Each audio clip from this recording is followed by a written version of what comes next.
Well, good evening, everybody. Welcome to Monday night. Very long delay tonight on YouTube between my broadcast and you picking up, so we just have to live with that. Our discussion tonight, our thinking tonight, spiritual warfare in the gates.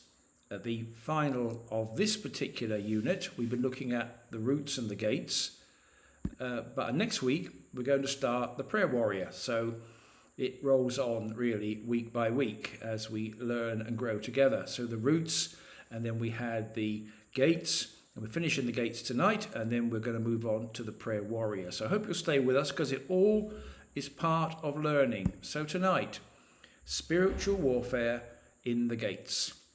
Some key things to know. When we're fighting in the gates, we are up against the enemy, and it's going to be tough. I think most of you figured that out. So let's learn what we are up against in the gates so we know how to protect ourselves. And there are just 3 or 4 thoughts tonight. Here's the first one. The spiritual battle will come to us. We do not have to go looking for it. And here's the text. Then Jesus was led by the Spirit into the wilderness to be tested by the devil. I've picked it up directly from the NIV, but the word for tempt is test. Satan was testing Jesus in the wilderness to see whether he really has the fight. So the spiritual battle came to Jesus. The Spirit initiated it. And there we are. So when we enter the gates, we are going to find the spiritual battle is there. We don't have to go looking for it like David had to look for Goliath or anything. The spiritual battle is right there. The moment we start interceding in the gates, then we are up against it. And there is no way around that. This is, I think, a lot of people that pray are surprised. But the enemy is in the gates and he's waiting in the gates, and he will oppose anybody who comes to pray in the gates. So I think what I'm saying is, there is no need to go looking for the opposition. He will come to you, and the struggle will begin the moment you begin interceding in the gates. So I think I once heard an evangelist preach a message, come to Jesus, that's fine. And then he had a prayer of commitment, it was fine. I asked him afterwards, where in his teaching and prayer of commitment did he point out the cost of following Jesus? Don't need to do that, he said. I said, you do, because now those who've led to the Lord, as soon as they have trouble, Satan will whisper to them, he never told you this.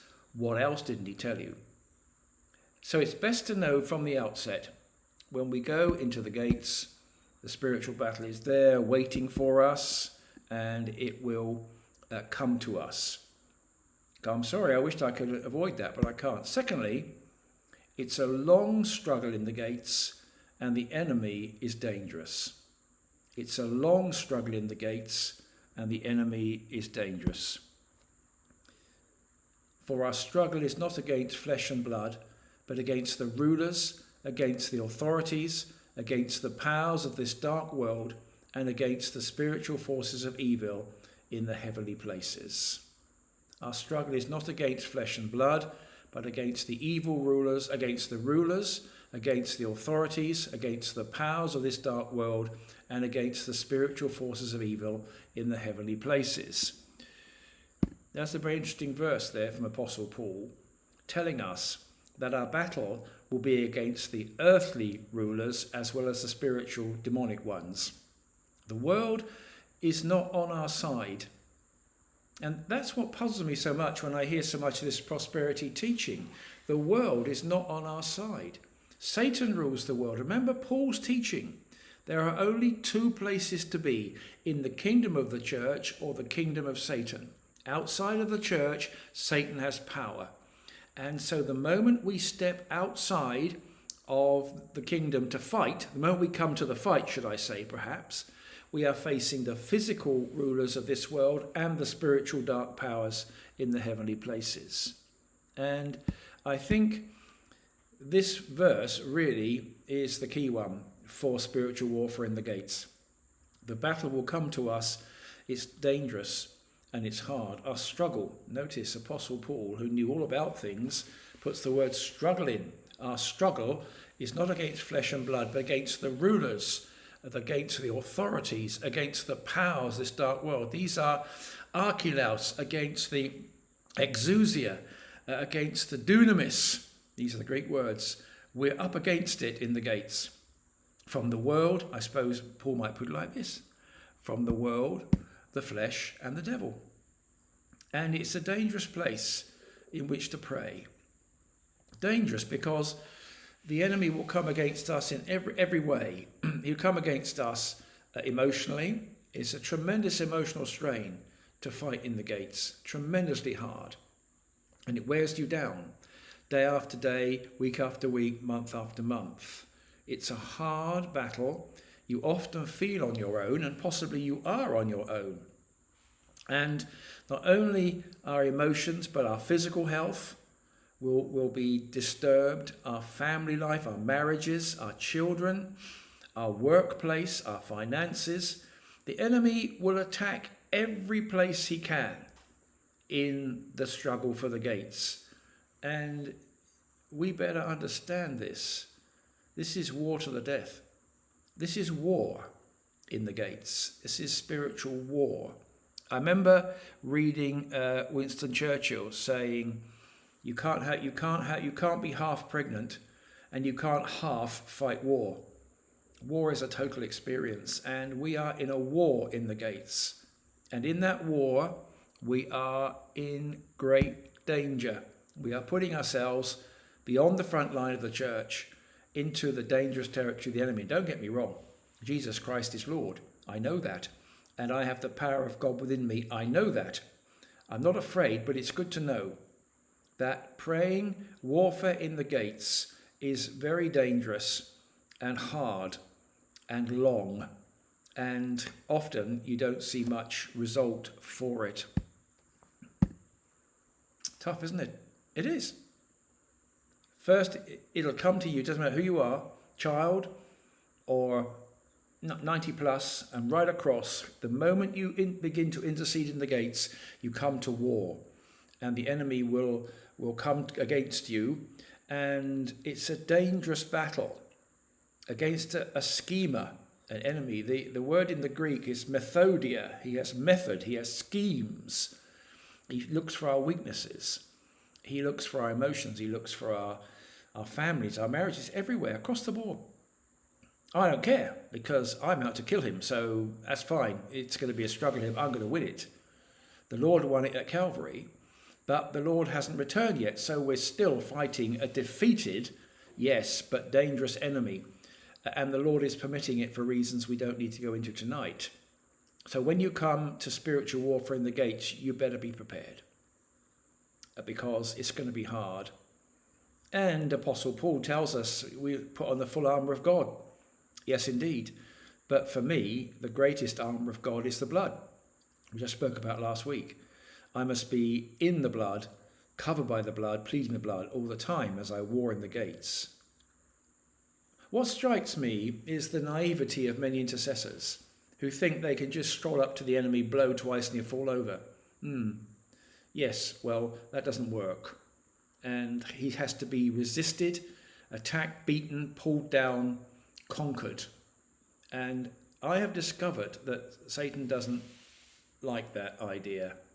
You think he's going to roll over and say, oh, that's okay? No, he's not. And the more we fight, the tougher it gets. Don't get any idea that after you've interceded for 10 years, it's going to be easy. It just gets harder. He has stolen what he occupies. He doesn't own the world. He's stolen everything, but he's not going to let go of it easily. And so we go into the gates to make war. It's going to be tough. Oh, wake up. Stop playing around. This is how it is. If you don't like it, don't do it. You go down to war, it's going to be tough on the front line. Bullets and bombs and swords and spears, and some of you are going to get killed.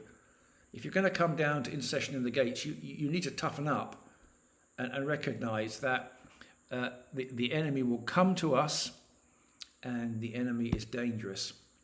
And the third thing, which I've already touched on a little, is that the fight touches the heart and the mind. Jesus. Father, if you are willing, take this cup from me, yet not my will, but yours be done. See how the battle in Gethsemane was in the will and the heart of the Lord. On the one hand, the Father's will, which he wanted to fulfill in every way. And on the other hand, his humanity. Now, he was fully God and fully man. He had these two natures. I'm totally doctrinally straight.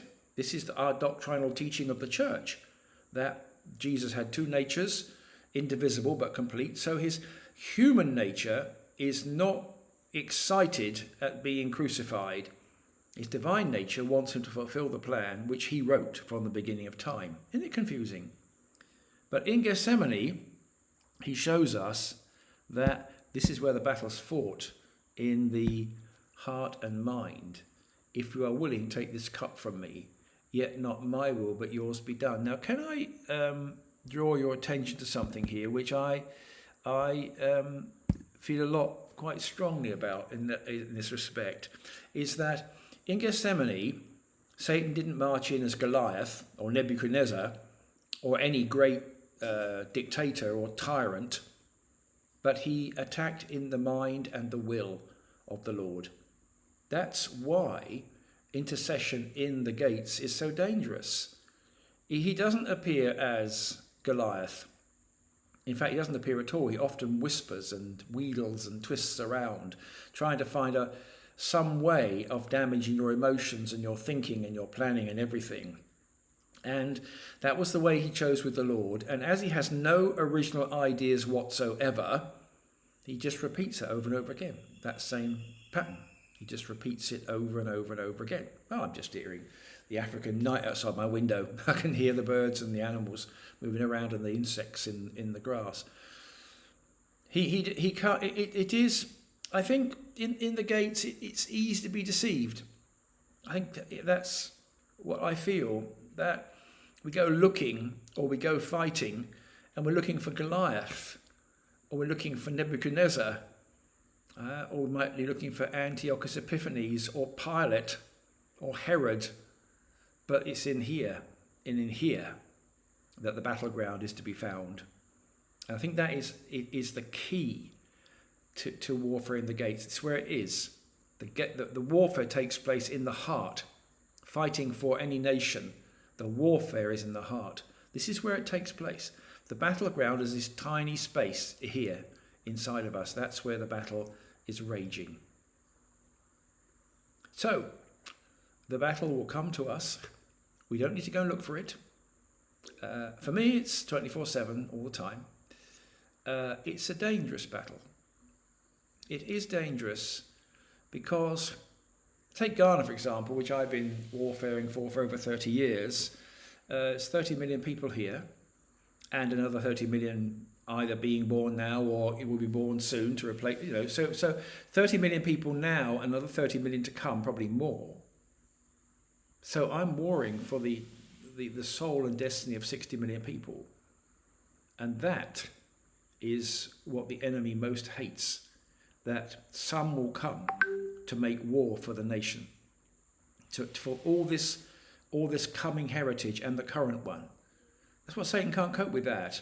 He put up with, oh God, my knee aches or something, all the small things, that's fine. But this is like sub-ballistic missiles, which are the most dangerous, of course, at the moment, or an intercontinental missile with a nuclear warhead. That's what we're fighting with, and we are looking for that kind of destruction in the gate to take out the enemy's blockage on 60 million souls and the land in which they live. That's why it's tough. The enemy doesn't fancy that kind of person coming. He doesn't mind, well, the stream in Ghana is pretty corrupted. They're all into loud shouting and long lists. That's what they think intercession is. I see the adverts everywhere. Most of them haven't got a clue what intercession is, because most of them aren't strong enough anyway to deal with it. They've misunderstood. The stream has been polluted here. And the battle in the gate is quite simple. It is warfare between my heart to serve God, to plead for Ghana, and his desire to stop me. And that will take place in my heart and my mind and my thinking day and night. And it's dangerous. And there's no other way for it. Describe it. And you get very tired as it goes on year after year. And you see very little progress. I've seen in my 30 years in Ghana, minute amount of progress amongst some people who've repented for the nation and some who want to intercede for it. It's a very, very small amount. The fortunate thing is, as the Lord taught us with Abraham and the deal he made to save Sodom, the Lord doesn't look for much. That's always encouraged me. Maybe 200 intercessors really fighting in the gates for Ghana will probably do it. That's a joy to me. But you won't find many people want to go down this route. If you are beginning to make war in the gates, you won't find many to support you. You mostly have to fight alone. That's because most people don't want to do it. That's because most people have forgotten the responsibility for their nations and have settled for, the great prayer, God bless me, my wife, my son, his wife, us four, no more, amen. And many churches have gone down that route. Please bless my church, bless my pastor, bless my Sunday morning, bless my music group, amen. Enemy loves it.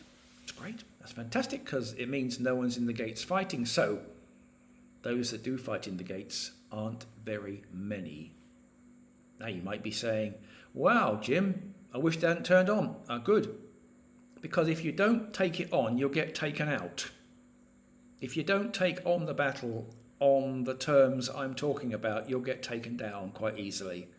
And so better you don't come. This is an environment for tough Christians, and nothing else will do. Funnily enough, I've found that those who have suffered a lot in their lives make good intercessors. And maybe that's a fact. It is, what am I saying here? It's dangerous. And I've picked on Paul here. 5 times I received the 40 lashes less one. This is in Corinthians when he spells out what he suffered for the sake of the name. And it's a horrifying list of abuse, imprisonment, whippings, beatings, and them being shipwrecked, I think he says 3 times, and in danger from animals and in danger from people. But his greatest burden and struggle, he says, and on top of all this, the responsibility for the church. It is a very heavy burden in the gate. It really is. For feeling that I am warring for Ghana, it's a heavy responsibility. And it brings a lot of suffering with it. And I've had plenty. I looked at Paul's list in 1 Corinthians or 2 Corinthians, and I could mimic it perfectly well. I haven't been in prison. That's one of the things I've avoided. Only just, may I say. But I haven't been in danger of... I haven't been shipwrecked, but I nearly been crashed in a plane. My church where I was preaching has been surrounded by secret police. I have been caught in a coup d'etat. I have been trapped in violent storms and thunderstorms that have frightened me. I have wearily given up my family for year after year after year and much of my children's growing up. And I have been weary and sick. I have been at the point of death twice. I think it might have been 3 times. So my list and Paul's list, obviously I'm not suggesting I'm like him, but I could mimic his list. And that's because I've been fighting in the gates for 30 years. If you're going to fight for 30 years, you're going to stop all that. It's very dangerous and very difficult and hard to endure. I had a heavyweight boxer once in my congregation. Heavyweight boxers, their one hand is like that, okay? So He said, when you start as a professional boxer, you get knocked down, you get up. Of course you do. You're paid to get up. He said, but when you've been knocked down 30 times, you think to yourself, I could stay down here, I'm still going to get paid. You see, he said, you get worn down by being constantly knocked down. And the gates is a tough environment for that. Never ending, never ceasing, never ceasing to attack you, day and night, sleeping, dreams, everything. Absolutely everything. That's the deal. The gates are dangerous. The gates can be violent. The gates can be frightening. And last of all, it's a very active war. Be alert and of sober mind. Your enemy, the devil, prowls around like a roaring lion, looking for someone to devour. It's a very active enemy coming against us. He's not just sitting there in his bunker going, "Oh, blow me to pieces." Not at all. He is looking for someone to devour. He is aggressively and actively looking for those who dare come against him. And he's looking to destroy us. And this is what it's like in the gates. If you're going to make war in the gates, this is what you've got to face. Let's see if I can... I might have... Did I summarise them? No, but I'm thinking about Thursday night. Let's have a look at what we've said. If you're going to war in the gates, the battle will come to you. You don't have to go looking for it. Have no fear. You're up against a dangerous enemy, and it's going to be a long struggle, a bit like Ukraine. It's not going to be fixed overnight, and most wars are like that. It's a battle in the hearts and minds. Yep. It's dangerous. Very dangerous. And it's active.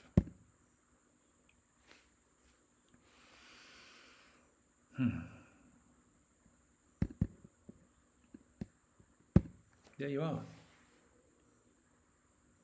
If you read, let me think, who was I reading? Was it Wilfred Owen's biography? I can't remember, but he says, in the First World War, you went back for rest and recreation, and then the day came, you had to come back to the front. And he says this, you hear the battle in the front, going on the front, long before you get there. You hear the guns and the explosions long before you get to the front line. And that's fighting in the gates. You can hear the warfare and the battle long before you get there. And Owen says, I think it was him, it takes courage to keep going when you really want to turn back. Common sense tells you to turn back. It's far too dangerous, this. But as a soldier in the Lancashire Regiment said when asked, why did you keep going towards the front when you could have gone back? He said, we knew what we volunteered for. And I think that's true tonight. If you want to make war in the gates, then you just better accept that this is what it's going to be like. There isn't a lot of joy in this intercession. This isn't a joyful place. This is a place for digging in and getting on and resisting and moving forward and breaking the enemy. This is what we do in the intercession in the gates. The joy, I think, is knowing that this is what the Lord's called you to. And you are opposing the enemy as he seeks to come against your nation. And I think that is enjoyable. And I find that very satisfying. And I think, wow, that's great. But if your faith is built on feeling good, forget it. I suggest you go somewhere else. Don't come down to the gates. Now, the text for tonight, spiritual warfare, is in a little box below this broadcast. When it comes onto YouTube, you'll see there.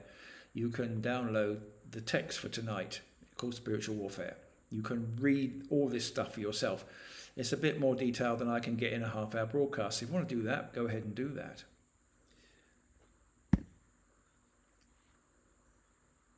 This is a very old monk from the Desert Fathers who said, warfare to the last breath. That's what prayer is, warfare to the last breath. Now that comes from the Desert Fathers, who were men and women who understood what it was all about. They went out into the wilderness of the desert, built little tiny sheds, and there they spent all their lives in prayer. So they knew what it was about. They knew the agony of the struggle and the pain and everything. So they really have grasped a lot of truth, and that this is one of their distilled little sayings. Prayer is warfare to the last breath. And I'd say that's what it's like in the gates. Warfare to the last breath. And if, I feel a bit bad in saying this really, because I feel I shouldn't be here trying to put you off. But the thing is, if you can't handle that, don't do it. I could pretend to you. Couldn't I? I never do that. It's not my way. The truth is, warfare in the gates is hell on earth. That's the absolute truth, where you will find yourself almost beaten down to the ground under the pressure and the strain of it as the enemy seeks to take you down. I'm going to take him down. I don't mind that because I'm there to kill him. There can be no mistake. I've come into the gates to kill him. I'm his mortal enemy. He needn't worry that I'm going to anything. I'm there to kill. The thief comes to kill and steal and destroy. I come to kill him so that his hold over Ghana is broken. So it's okay. Now, I'm as ruthless as he is.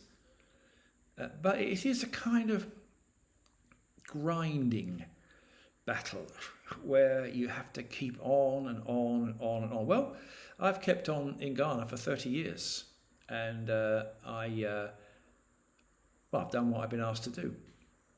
And I'll keep going on this. But I must say, mostly, it's just blood, sweat and tears, which is what Sir Winston Churchill promised the Parliament when we went into the Second World War. I can only promise you blood, sweat and tears.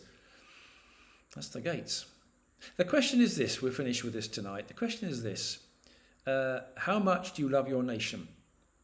And are you willing then to go into the gates and fight? I was very impressed by a soldier in the Second World War who joined the Home Guard. And they weren't so stupid as perhaps we see on the sitcoms. And one night, his platoon were told, we believe the enemy will invade tonight. It's a full moon, it's calm, they're already over the other side. We believe they'll come tonight. You must go down and you must line the beach and you must fight. And he had 5 bullets. And he stood there, he wrote this in his diary, he stood there and he said to himself, I could die tonight. And then he said to himself, for my country that I love, that's okay. I would say, for me, that is a perfect description of war in the gates. So don't forget, underneath when you go on YouTube, catch up, I think it'll be there, or it might even be there now, don't know. David's put it up anyway, called Spiritual Warfare. It's the text of tonight's broadcast and what I've written about, so you can have a look at that and see what you think. And next week, the prayer warrior. We're going to move on from fighting in the gates to what kind of person do we have to be to fight in the gates? What kind of warrior do we have to be to fight in the gates? So we've moved along. We've looked at the roots. We've looked at the gates, the problems in the gates, the needs of the gates, and spiritual warfare in the gates. And now I'm going to ask the question, what kind of person must I be? What kind of warrior must I be to fight in the gates? Now, you might have said, I've done this back to front. Well, perhaps I have, but it doesn't matter, does it? In the end, it's all the same. So next week, we'll be looking at the prayer warrior. Same place, same time. And that will be that'll be going on for another 3 or 4 weeks, I think, that one. So we keep on trying to grow. We keep on trying to learn. We keep on trying to develop our skills in the gates. We keep on trying to learn and grow and all this stuff. We're trying to develop ourselves on this Monday night into the kind of warrior we need to be. So we are going to look at what is the character of the prayer warrior next week. So look forward to seeing you there. And again, thank you, David, for all you've done. Very much appreciated all you do in Seaford for us. And I look forward to seeing you next on Wednesday, 8 o'clock, a good morning mission. But tomorrow afternoon, of course, at 5 o'clock, pop-in prayer. See you then.